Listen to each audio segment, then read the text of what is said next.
예, 지난주에 나눠드린 강의한 2페이지 중간 부분, 고린도후서 5장 13절에서 그 밑에 보면 17절까지, 우리 그거 한 절씩 5절인데요. 13절부터 17절 밑에 나눠져 있는 것까지 한 절씩 교독하시고 마지막 절 같이 읽겠습니다.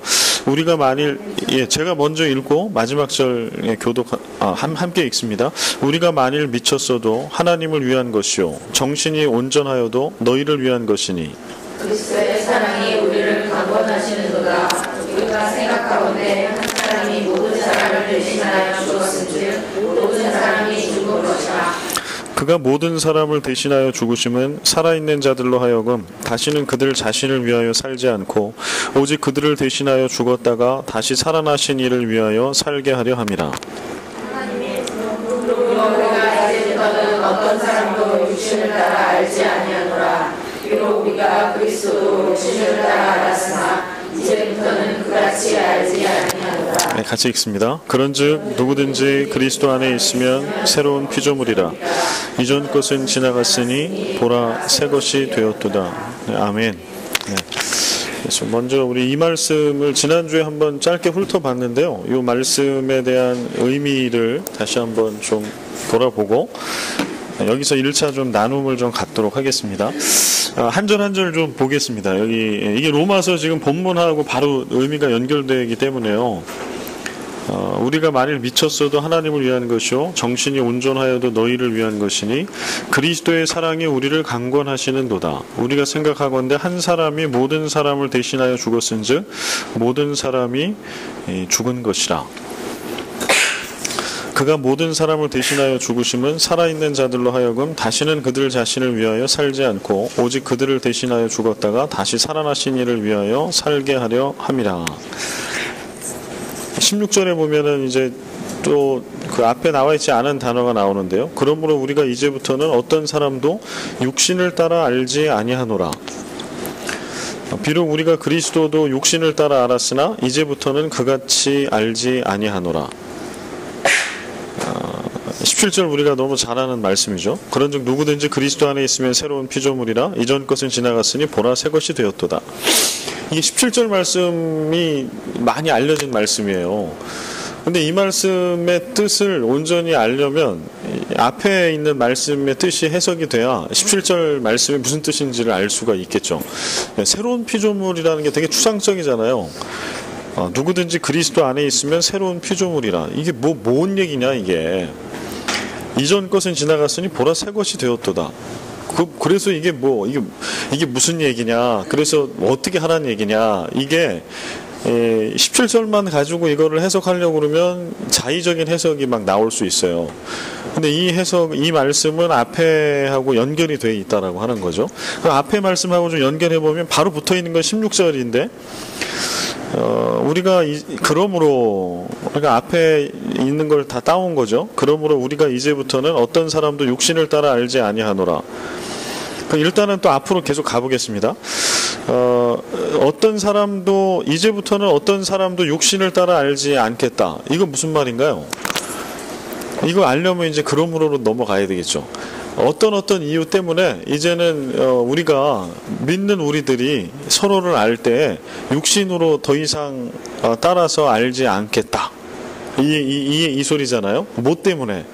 그럼 또 앞으로 또 따라 올라가면 그 앞에 있는 말씀은 뭔가요? 예수 그리스도께서 그 한 사람이 14절에 모든 사람을 대신하여 죽었은즉 모든 사람이 죽은 거다. 이게 갈라디아서 2장 20절하고도 연결이 되는 말씀이겠죠. 갈라디아서 2장 20절 한번 같이 찾아서 읽어볼까요? 갈라디아서 2장 20절.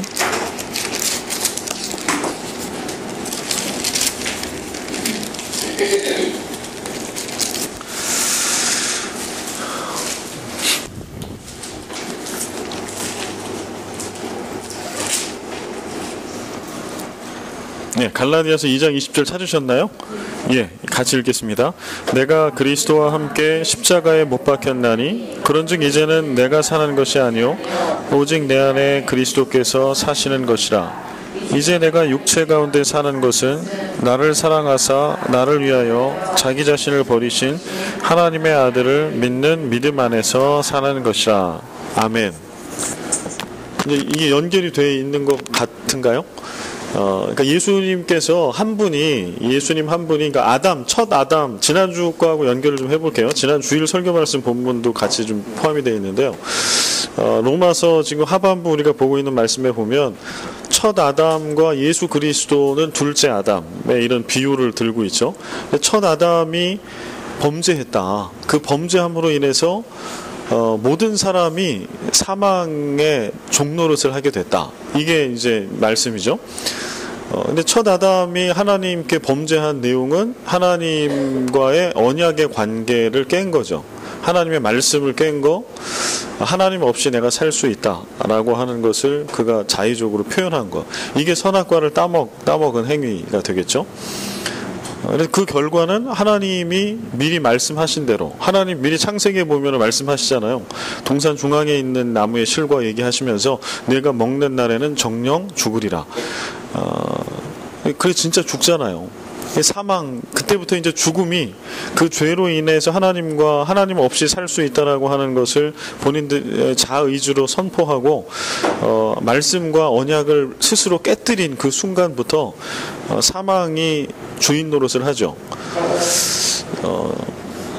근데 이게 어디서 깨지냐면 이제 예수 그리스도 때 깨지는 거잖아요. 예수 그리스도께서 이 땅에 오셔서 둘째 아담의 모형으로서 예수님께서 이 땅에 오셔서 그 한 사람 예수님께서 십자가에 달려 죽으시는, 그리고 나서 여기 죽어서 끝났으면은 이건 이길 수가 없는 건데 죽으시고 사흘 만에 부활하셨다. 이 부활이라고 하는 게 사망을 이긴 것이죠.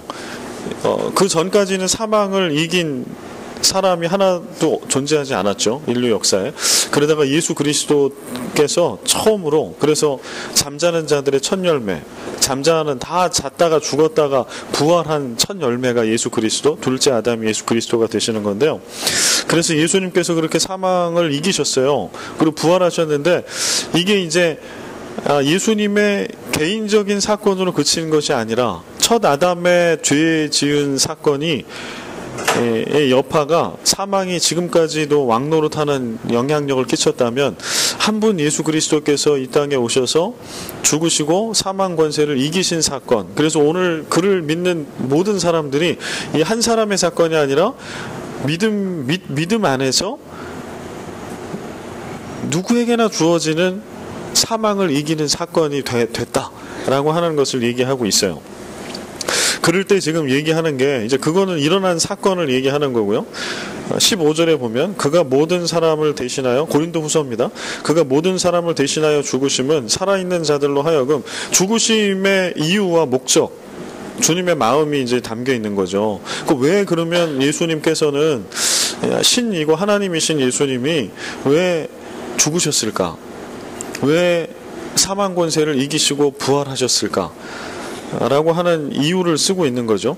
그가 모든 사람을 대신하여 죽으심은 살아있는 자들로 하여금 다시는 그들 자신을 위하여 살지 않고 오직 그들을 대신하여 죽었다가 다시 살아나신 이를 위하여 살게 하려 함이라. 그건 어디 있어요? 십자가를 지시고 사망 것을 이기신 그 주님의 뜻과 목적은 삶의 목적과 의미가 바뀌어지는 데 있는 거죠. 십자가 사건 이전에는 그들 자신을 위하여 산 거죠. 사람들이 그들 자신을 위하여 살지 않고 이렇게 썼으니까 십자가 이전에, 믿음 이전의 사람들은 그들 자신을 위해서 사는 삶이에요. 이게 사망이 주인 노릇을 하고 있는 세상 속에 사는 모든 사람들의 삶의 원리 모습이에요. 자기 자신을 위해서 사는 거. 그래서 이거를 이제 제가 설교 중에 용어 기억나시나요? 자기 중심성, 뭐 이렇게 얘기한. 그래서 죄의 속성은 자기 중심성일 수밖에 없어요. 왜냐하면 나를 위해서 살아가는 거니까 내가 제일 중요한 거죠. 그래서 지금 이 시대가 표방하고 있는 정신을 보면 뭐 점잖게는 개인주의 하면 그렇게 개인주의가 나쁜 건 아니잖아요. 내 개인을 존중하는 거니까 개성도 존중하고 개인의 의지도 존중하고 취향도 존중하고 뭐 이거잖아요. 이게 더 나아가면 이제 경계선이 넘어지니까 좀 문제가 되긴 하죠. 성적 취향 뭐 이래가지고 모든 거를 다 이제 개인으로 돌려버리는 이렇게 되는데, 근데 이게 지금 제가 말씀드린 것처럼 개인주의가 경계선을 뛰어넘고 만약에 가다 보면 이게 이기주의가 되고, 그 다음에 절대 진리라고 하는 경계 이런 것도 이제 다 넘어서 버려요. 진리도 없어져요. 그럼 뭐가 진리냐? 내가 진리죠. 내가 이해하는 거, 내가 믿는 거, 그게 진리가 되죠. 내가 행하는 거, 그게 올바른 거예요. 그러니까 진리와 정의의 개념이 지금 우리가 살고 있는 이 시대의 세상의 개념은 완전히 상대화되어 있어요. 그래서 종교다원주의로 이제 종교로 넘어가면 종교다원주의가 나오는 게 가능한 게 진리도 상대적으로 해석을 하니까 종교다원주의가 나오는 거예요. 진리라고 하는 거는 하나잖아요, 하나. 그래서 진리인 거죠. 불변하는 거잖아요, 진리는. 그런데 세상의 정신, 특별히 이제 그 정신을 오늘 성경은 뭐라고 얘기하는 거 아니? 자기 중심. 그들 자신을 위하여 사는 거. 자기가 자기 자신을 위해서 사는 거가 그게 예수 이전에 예수 없이 사망의 왕노릇하는 시대와 세대의 특징이다라고 얘기하는 거예요. 그 세대의 특징이 가장 지금 아주 그 선명하게 드러나고 있는 게 지금 포스트 모더니즘이라고 하는 지금 우리가 살고 있는 이 시대. 네가 주인이고 네가 신이고, 뉴에이지 뭐 요즘에 뉴에이지가 하도 이제 옛날 얘기가 돼버렸지만 포스트 모더니즘에 나타나는 문화적인 내지는 철학 사조의 하나가 뉴에이지인데요. 그 뉴에이지를 이제 이단으로 이렇게 얘기를 하는데, 뉴에이지 자체가 이단이라기보다는 이게 이단성을 안에 갖고 있어요. 왜냐하면 뉴에이지의 안으로 들어가면 거기에 뭐가 있냐면 내가 신이다라고 하는 게 들어있어요. 그 핵심 정신은 모두가 다 자기가 신인 거예요, 이 세상에. 그러니까 절대 타자, 그러니까 우리가 얘기하는 하나님, 따로 딱 존재하시는 그런 하나님이라고 하는 신은 없다. 그러면 신은 뭐냐? 근데 인류 역사를 통해서 신이 등장을 하잖아요. 신화에도 신이 등장하고 종교에 다 신이 있는데, 그러면 그 신은 뭐냐라고 할 때 이 사상이 얘기하는 거는 신은 인간이다. 인간 자신이다, 신이다. 이게 뉴에이지의 핵심 사상이거든요. 이제 다 이게 맞물려 들어가요. 사망이 왕노릇하고 있는, 예수 그리스도가 없는, 떠나 있는 그러한 세상이 어떤 뭘로 이렇게 다스려지는가라고 하면, 오늘 고린도후서 5장 15절 말씀은 그들 자신을 위하여 사는 것. 근데 예수님께서 십자가를 지시고 사망 권세를 이기시고 부활의 첫 열매가 되셨다. 그래서 그 한 사람으로 인해서 이제는 우리가 사망이 왕노릇하는 그런 시대, 이런 삶을 사는 게 아니고 이제는 생명이 왕노릇하는, 은혜가 왕노릇하는 예수 그리스도를 믿는 믿음 안에서 그런 새로운 시대를 우리는 산다. 이게 그리스도인이다. 이게 예수 믿는 믿음의 의미다. 이렇게 얘기하는 거예요. 로마서는 그렇게 얘기하고요. 고린도 후서에서는 바울이 그래서 이제는 사망이 왕노릇할 때는 너희가 너희 자신을 위해서 살았으나 그러나 이제는 은혜로 믿음 안에서 생명이 왕노릇하는 시대에 그리스도인은 그런 시대를 살아가고 있는 사람이다. 그렇기 때문에 오직 그들을 대신하여 죽었다가 다시 살아나신 이를 위하여 살게 하려 함이라. 그러니까 이제 그리스도인은 삶의 목적과 방향이 바뀌어야 된다. 너희 자신을 위해서 살았던 거에서 이제는 예수 그리스도를 위한 삶으로 바뀌어야 된다. 그 예수 그리스도를 위한 삶으로 바뀌어야 된다. 이렇게 얘기하는 거, 이 부분에 좀 이제 여러분 의견을 좀 들어보겠습니다.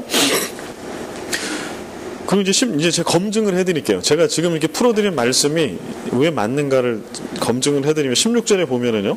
그러므로 우리가 이제부터는 어떤 사람도 육신을 따라 알지 아니하노라. 그럼 육신을 따라 안다는 것은 무슨 의미일까요? 육신을 따라 안다. 15절로 넘어가면 그들 자신을 위하여 사는 거. 사망이 왕노릇할 때 모든 인간의 삶은 자기 자신만을 위한 삶이 된다. 이게 육신을 따라 사는 거, 육신을 따라 사는 삶이고 그것을 안다라고 하는 거죠. 육신을 따라 아는 거, 자기 마음대로 살아가는 삶을 살아가는 존재로서 너희들을 이제는 너를 그렇게 보지 않겠다는 거예요. 한 사람을 볼 때 네가 하고 싶은 대로 네 마음대로 살아가는, 그게 이제 육신을 따라 사는 겁니다. 육신을 따라 사는 거고, 그렇게 살아가는 존재를 육신을 따라 내가 안다라고 이렇게 표현하는 거예요. 그거 아니고, 비록 우리가 그리스도도 육신을 따라 알았으나 이제부터는 그같이 알지 아니하노라. 이 얘기는 뭘까요? 비록 우리가 그리스도도 육신을 따라 알았으나, 처음에 예수를 믿을 때, 복음서에도 보면은 예수를 믿을 때 믿은 사람들이, 그 믿음이, 제자들도 마찬가지고 어떻게 예수님을 알고 믿어요? 어떤 육체적인 한계를 다 가지고 알잖아요. 그러니까 자기 중심적인 신앙을 가지고 예수도 그렇게 보는 거예요. 그래서 예수님이 오병이어의 기적을 행하면, 빵 문제 해결해 주시러 오신 거구나, 이거예요. 병을 고쳐주시면, 내 병 낫게 해주시기 위해서 오신 거구나. 이게 예수를 육체를 따라 아는 거죠. 처음에는 다 그렇게 알았다는 거예요. 그러나 그렇게 알았으나 이제부터는 그같이 알지 아니하노라. 바울도 처음에는 그렇게 알았다는 거죠. 그래서 예수를 믿지 않고 따르지 않았어요. 그러나 다메섹 도상에서 부활하신 예수님을 딱 인격적으로 만나고 나서 그의 삶이 바뀌죠. 그리고 나서 그가 얘기한, 이제부터는 그같이 알지 않는다. 그럼 어떻게 아냐? 17절 결론부로 얘기하는 게, 그런즉 누구든지 그리스도 안에 있으면 새로운 피조물이라. 이전 것은 지나갔으니 보라 새 것이 되었도다. 그러니까 예수 안에서 모든 그리스도인은 새로운 피조물이라고 하는 것은 새롭게 태어난다라는 거잖아요. 피조물이라고 하는 거는 창조주가 있을 때 쓰는 얘기죠. 창조주 하나님이 창조하셨을 때 창조된 사람, 사물이 피조물이 되는 거잖아요. 근데 지금 그런즉 누구든지 그리스도 안에 있으면, 근데 예수님은 언제 사람이에요? 하나님 창조한 이후에 한참 수천 년이 지난 이후의 사람이잖아요, 인간적으로 보면. 근데 이거 이제 믿음으로 해석을 하는 거예요. 그런즉 누구든지 그리스도 안에 있으면, 예수 그리스도를 믿게 되면 새로운 피조물이라. 예수를 믿게 되면 새로운 피조물로 태어난다. 다시 태어난다. 우리가 인간이지만 새 창조가 일어난다는 거예요. 예수를 믿는 순간에. 이전 것은 지나갔으니 보라 새 것이 되었도다. 이전 것은 뭐예요? 이전 것은 제가 계속 얘기한 거, 자기 자신을 위해서 사는, 육체대로 아는 그 정도 수준의, 먹고 마시는 거 내지는 얘기하는 이게 다 육체라고 하면, 그리고 자기 중심성을 가지고 종교 생활을 하는 거, 이거를 다 육체라고 하면, 그렇게 아는 거, 그렇게 사는 거, 이런 거는 다 지나갔다. 왜냐하면 새롭게 태어났어요. 이거는 이전에 존재하지 않은 생명체가 태어난 거예요. 그리스도인으로. 보라 새 것이 되었도다. 이게 예수를 믿는다라고 하는 의미예요. 바울이 재해석한 예수를 믿는다라고 하는 의미. 그럼 여기서 이제 여러분의 얘기를 좀 같이 듣고 나누면 좋겠는데요. 그래서 그 강의 안에 보면 이제 고린도후서 5장 15절 밑에, 하나님의 사랑은 추상명사가 아니다. 매우 구체적이고 실제적이다. 십자가 믿음을 통해서 우리에게 나타난 하나님의 사랑은 결코 추상적일 수 없죠.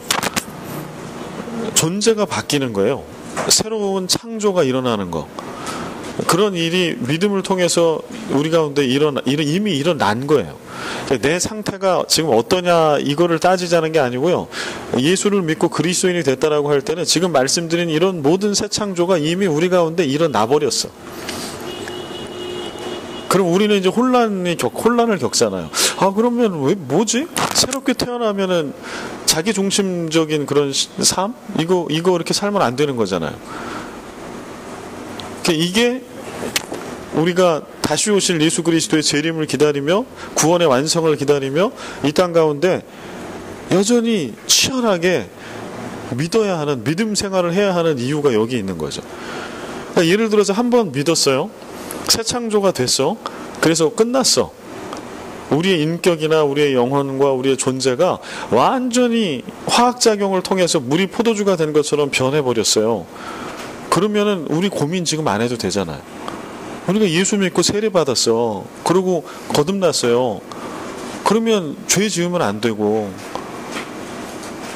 내 중심적인 생각하면 안 되고, 그렇게 할 수 없는 거잖아요. 우리는 그 생각을 하고 있는 거예요. 구원받았다, 예수 믿는다라고 하는 걸, 이런 의미를 이렇게 여러분 들으시면, 근데 왜 나는 그러면 왜 그 성경에서 얘기한 새 피조물의 온전함이 내 안에는 아직 왜 없지? 이런 갈증이 생겨요. 그래서 내가 잘못 믿은 건가 여태까지? 이런 의심으로 이제 발전하게 되죠. 그거 아니다. 건강한 신앙은 예수를 믿을 때 이런 놀라운 일이 우리 가운데 이미 벌어졌어요. 이거는 그냥 벌어진 사건이에요. 예수 그리스도의 아주 구체적인 십자가의 역사와 은혜와 사건, 이미 벌어진 사건.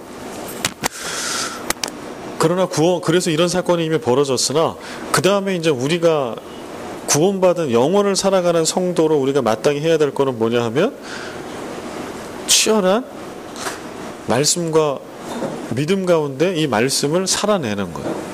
일치시켜가는 작업을 주님 다시 오실 때까지 계속 해나가는 거예요. 근데 이거는 우리 혼자 할 수 있나? 할 수 있을까요? 없을까요? 못하죠. 우리 안에 있는 자기 중심적인 걸 어떻게 다 버리겠어요. 그러면 예수지. 그러면 이제 나눠지는 거죠. 그러니까 우리는 어쩔 수 없이 구원받아도 그런 죄의 모습을 가지고 그냥 이렇게 예수 믿으면서 그냥 이렇게 살아가는 거가 당연한 건가? 성경은 그렇게 얘기하고 있지 않죠. 당연한 게 아니에요. 그러면 어떻게 해야 돼요? 이겨나가야 돼. 우리 힘이 아니라 말씀의 힘, 성령의 힘을 의지해서. 그래서 기도가 필요한 거예요. 필요한 게 아니라 기도하지 않으면 죽어요. 그리스도인들은. 왜냐하면 끊임없이 기도라고 하는 건 뭐냐면 주님과 나를 일치시키는 거거든요. 주님의 도우심을, 응답을 통해서 주님의 도우심을 짧게 받는 거가 기도가 아니고 나와 주님을 연결시키는 거예요. 그 전에 제가 한번 잠깐 말씀드린 적이 있는데 기도는 모세혈관과 같은 거예요. 모세혈관. 구원이 대동맥이라고 하면 구원이라고 하는 것은 대동맥이에요.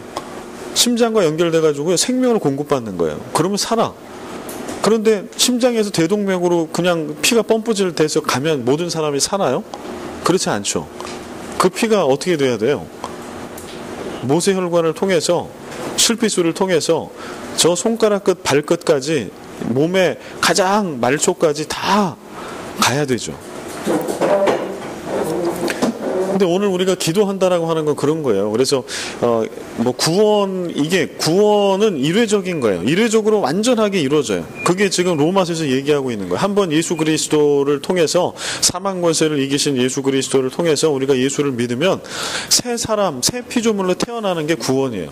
이거는 일회적으로 완전하게 완벽하게 얻는 거. 이거를 의심할 이유가 없어. 왜냐하면 이거는 우리의 노력으로 되는 게 아니에요. 이미 주님께서 우리에게 주신 거예요. 십자가 사건으로. 그러니까 이거를 의심한다라고 하는 거는 웃기는 거예요. 왜냐하면 우리가 뭔가 노력하고 뭔가 한 게 있어서 구원이 이루어졌으면 의심을 해야지. 나는 부족하니까. 나는 여전히 자기 중심성을 갖고 있으니까. 그러나 구원을 온전히 이룬 거는 인간의 노력이 아니잖아요. 예수 그리스도께 주님께서 완전히 다 이루신 거잖아요. 우리는 그냥 은혜로 받은 것 뿐이죠. 인생의 어느 짧은 그 시점에 아멘, 그게 믿어졌어. 믿으면 믿어지는 거지. 내가 막 믿겠다고 해서 막 한다고 그게 되든가? 안 돼요, 절대로. 근데 제가 그 예를 몇 번 말씀드렸잖아요. 임종 그 병상 세례를 저는 그때 강력하게 그거를 깨달아요. 그 다음에 선교지 가서 이렇게 복음 전할 때 똑같이 복음을 전해요. 그리고 똑같이 이 임종을 앞두고 있는 말기 암 환자나 이렇게 노인분들, 할아버지 할머니한테 마지막으로 이제 제가 목사를 부르면 제가 가서 성찬기, 그 일회용이 아니라 이렇게 휴대용 성찬기 있어요. 그럼 거기다가 이렇게 뭐 다 해가지고 한 분 딱 하실 수 있는 거를 싸가지고 가요. 영접하면 거기서 병상세를 드려야 되니까. 근데 생각을 해보자고요. 나는 곧 죽어. 여러분이라고 생각해봐요. 지금 난 예수를 안 믿는데 여러분은 곧 죽을 거라고. 말기 암 환자. 근데 목사가 왔어요. 쭉 하나님의 나라를 설명을 해줘요. 그러고 나서 믿으십시오. 믿으면 영원한 하나님의 나라. 그 안에서 우리는 다시 만날 수가 있고, 거기는 죽음의 고통도 없고 이별의 아픔도 없고 슬픔도 없고 온전한 기쁨만 충만한 나라. 뭐 그런 설명을 다 해드려요. 그러고서 이제 예수님을 영접하면 우리 아버님도 우리 어머님도 그 은혜를, 그 기쁨을 영원히 누릴 수 있다. 지금 안 믿는다라고 하는 거는 그 죽음 이후에 거가 어떤 일이 벌어질지 모르시는 거 아니냐. 그러나 성경은 인류 역사를 통해서 죽음 이유가 있다고 얘기한다고. 영원한 세계가 있다고. 뭘 선택하시겠냐 지금. 지금의 선택이 영혼을 가름한다. 지금까지 어떻게 살았는가 하나님은 절대 묻지 않으실 거다. 지금을 예수를 당신의 주님으로 고백하면, 이렇게까지 얘기하면 믿져야 본전이잖아요. 제가 하도 갑갑할 때 그 얘기도 했어요. 믿져야 본전 아니에요? 한번 믿어보세요. 안 믿고 영원히 후회하는 것보다 한번 믿어보고 후회가 없어야 되지 않겠냐고. 근데 그렇게 얘기를 해도요, 나 같으면 믿을 것 같아. 계산기 두드려보면 답이 나오잖아. 나 믿겠다고. 그게 남는 장사 아니에요? 나 안 믿겠다고 그랬는데 진짜로 영원히 있으면 나는 완전히 쪽박 차는 건데 나는 믿습니다. 이러면 뭔가 하나 보증수표 하나 받아가지고 가는 거잖아. 이게 인간적인 생각이죠. 그런데 끝까지 안 믿어요. 안 믿는 분. 이게 안 받아들여지는 분은요, 여기 지금 이제 오늘 내일 목숨이 여기까지 달려 있어도 절대 안 믿더라고요. 그래서 제가 그걸 보면서, 야, 이게 구원은 참 신비한 거다. 이걸 사람이 어떻게 할 수 있는 게 아니다, 이게. 그런 신비가 있어요. 저는 이제 목회하면서 그 신비를 이제 깨달았는데요. 그걸 신비감으로 놔두는 거고, 그 부분은. 그래서 오늘 우리가 그래서 예수를 믿고 이런 완전하고 완벽한 구원을 우리는 받았어요. 믿음은 일단 1번 이거를 믿는 거예요. 그래서 이렇게 받은 구원은 결코 흔들리지 않아. 우리 어떤 조금 실수하고 이런 거 한 번 때문에 절대 흔들리지 않아. 그러나 우리가 이렇게 치열하게 막 새벽을 깨우면서 새벽 기도도 하고 말씀도 여러분들 그 예수 믿은 연한이 오래되신 분들은 얼마나 많은 예배를 드리고 얼마나 많은 성경 공부를 하셨어요. 1년에 52주가 있어요. 그럼 주일만 예배 드려도 52번 예배 드리는 거잖아요. 거기에 수요일날 예배 한 번 더 드려? 그러면 104번, 100번. 그 다음에 이제 새벽 기도가 들어가. 그러면 이게 계산이 1년에 몇 번인가 이게. 1년에 우리는 수백 차례의 예배를 드려요. 예수 믿고 구원 받았으면 땡 아니냐고요. 이 완전하고 완벽한 구원을 받았는데 우리가 왜 그렇게 숱한 예배를 드리고 말씀을 묵상해야 되고 또 콰이어 타임 하잖아요. 매일 성경으로. 그리고 이게 성경 공부도 해야 되고. 근데 그렇게 해도 부족해. 그렇게 해도 나는 이제 부족함이 없어. 이렇게 고백할 사람은 아무도 없잖아요. 늘 말씀 앞에 나오면 새롭고 어린아이 같고, 또 일주일을 돌아보면 하나님, 내가 또 이렇게 살았습니다라고 고백할 수밖에 없고. 이 얘기는 구원이 흔들리는 게 아니고요, 우리 존재는 그런 존재였어요. 구원받기 이전에도. 죄송하지만 우리 존재는 구원받기에 합당하지 않아요. 근데 그럼에도 불구하고 우리를 구원해 주신 거예요. 우리를 너무 사랑하시니까 믿음이라고 하는 것을 우리에게 심어주셔서 정말 받을 자격이 없는 우리에게 그 구원을 주신 거예요. 그러면 구원받은 그 이유가 정말 중요한 거는, 그래서 이런 설교나 이런 말씀을 들을 때마다 내가 믿은 거 헛건가? 이렇게 흔들리지 말라고 지금 이 말씀을 드리는 거예요. 우리는 애초에 자격 없을 때 구원받았다고. 그러고 나서 내 30년 신앙생활하면 자격이 생겨요? 아니라니까. 구원은 내가 믿었을 때 완전하고 완벽한 구원을 받는데 거기에는 내가 잘난 게 0.000 몇 프로도 없어요. 아무 자격 없을 때 누구나 다 아무리 거룩한 성인이라도 그렇게 구원을 받는 거예요. 구원은 그렇게 주어져요. 완전하고 완벽하게. 근데 우리가 오해하는 건 여기서부터예요. 그런 구원을 받았어? 그러면 그 이후에 구원의 완성이라고 하는 얘기를 하는데, 우리는 구원의 완성을 처음에 예수 믿고 구원 받았는데 이게 뭔가 불완전하니까 뭔가 우리가 예수를 잘 믿는 행함, 실천 이런 거를 통해서 구원이, 예를 들어서 처음에 예수 믿을 때 한 80%야. 그러면 나머지 20%는 우리의 열심을 통해서 채운다. 이렇게 생각해요. 그게 아니라고.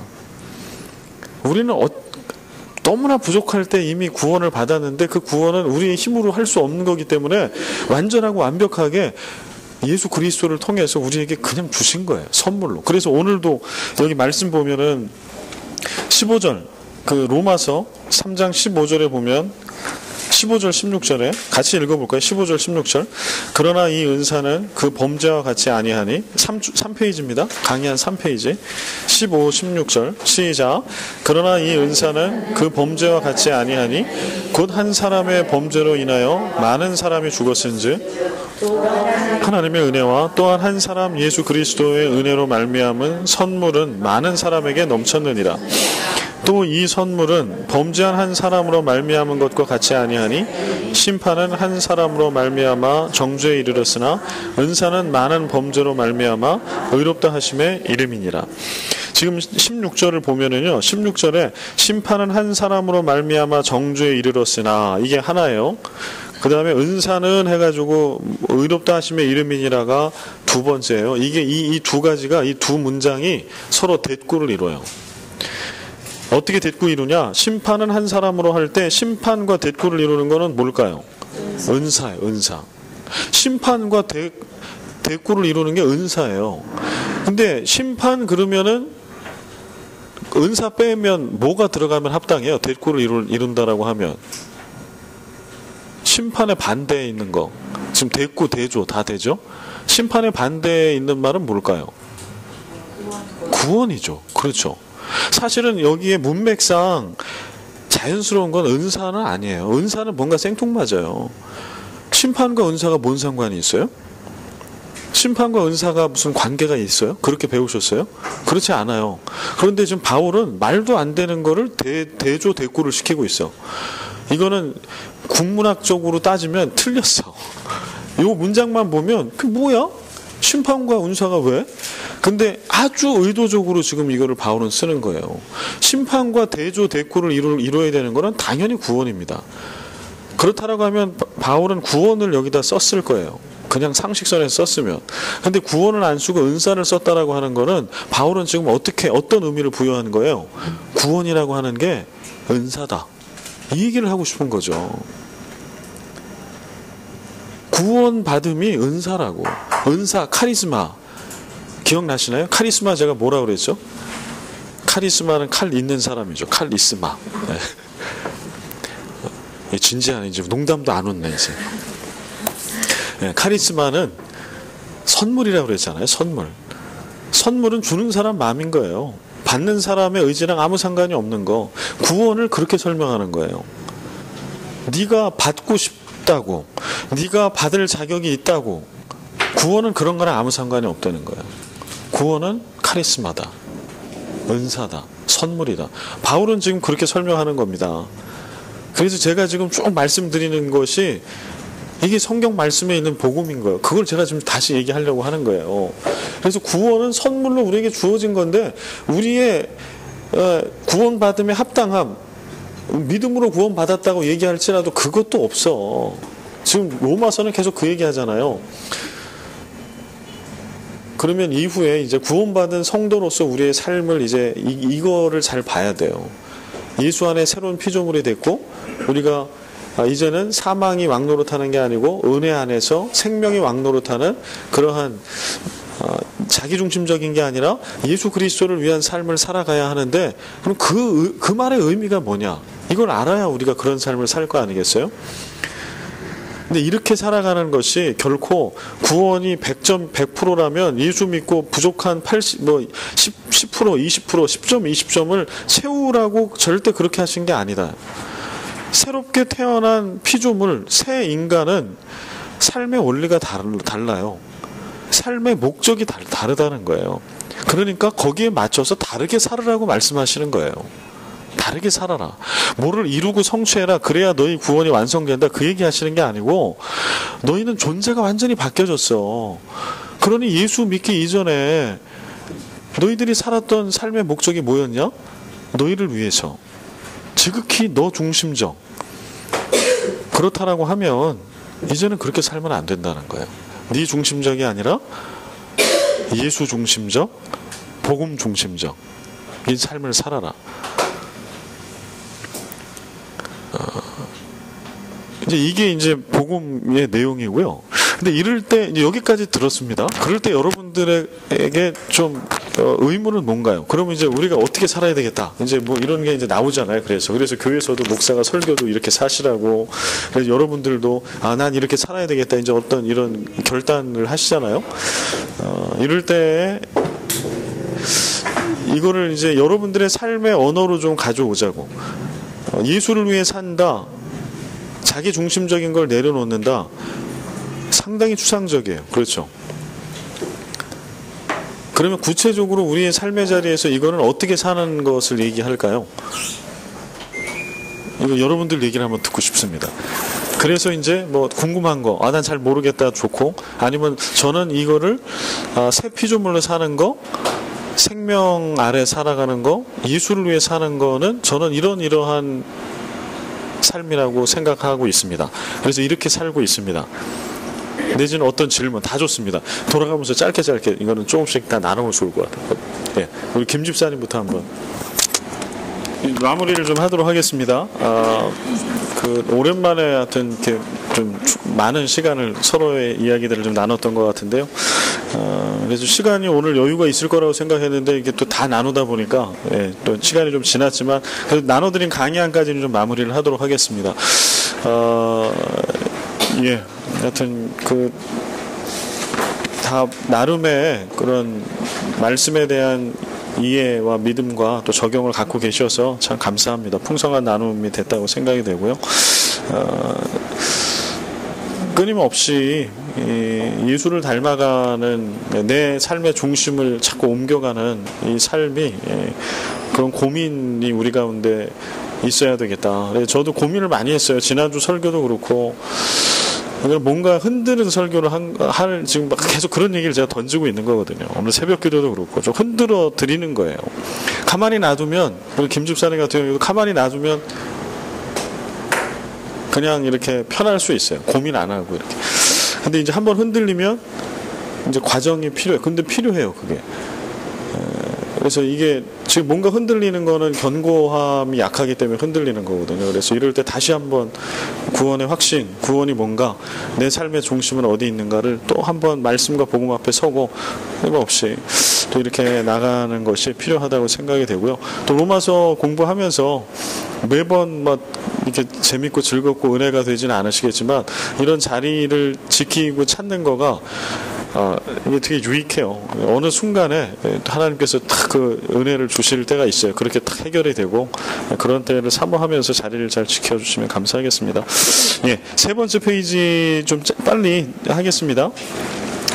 기독교는 계시의 종교라고 써드렸는데요. 다른 모든 종교는 지성이면 감천이라고 하지만 기독교는 다르다. 신이 우리에게 자신을 밝히신다. 지성이면 감천이라고 하는 거는 어떤 노력하는 거잖아요. 내가 노력을 해서 신을 감동시킨다라고 하는 건데 기독교의 진리는 전혀 다르죠. 신이 우리에게 먼저 자신을 밝히고 또 설명하시고 당신의 일을 우리에게 나타내시죠. 이걸 계시라고 합니다. 감추어진 것이 드러난다라고 하는 뜻인데 기독교는 그렇게 신이 먼저 우리에게 나타내 보여주시는 거예요. 찾아오시고 그분이 먼저 일하시죠. 그분이 먼저 만드시고 이루십니다. 우리가 알아듣는 것은 그 다음의 일이죠. 그래서 이게 다른 종교와 전혀 다르다라고 하는 거.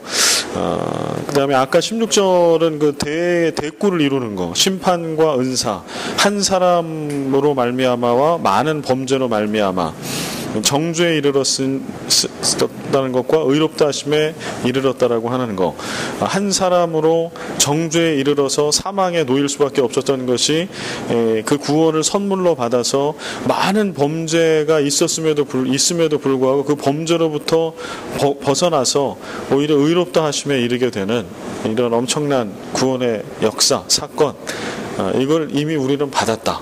이 받은 사람들이 바로 그리스도인들이다 라고 얘기하고 있습니다. 17절 한 사람의 범죄로 말미암아 사망이 그 한 사람을 통하여 왕노릇하였은즉 더 은혜와 의의 선물을 넘치게 받는 자들은 한 분 예수 그리스도를 통하여 생명 안에서 왕노릇한다. 그래서 구원 받았다. 구원의 복이라고 하면 뭐 하나님 나라, 영생 얘기하죠.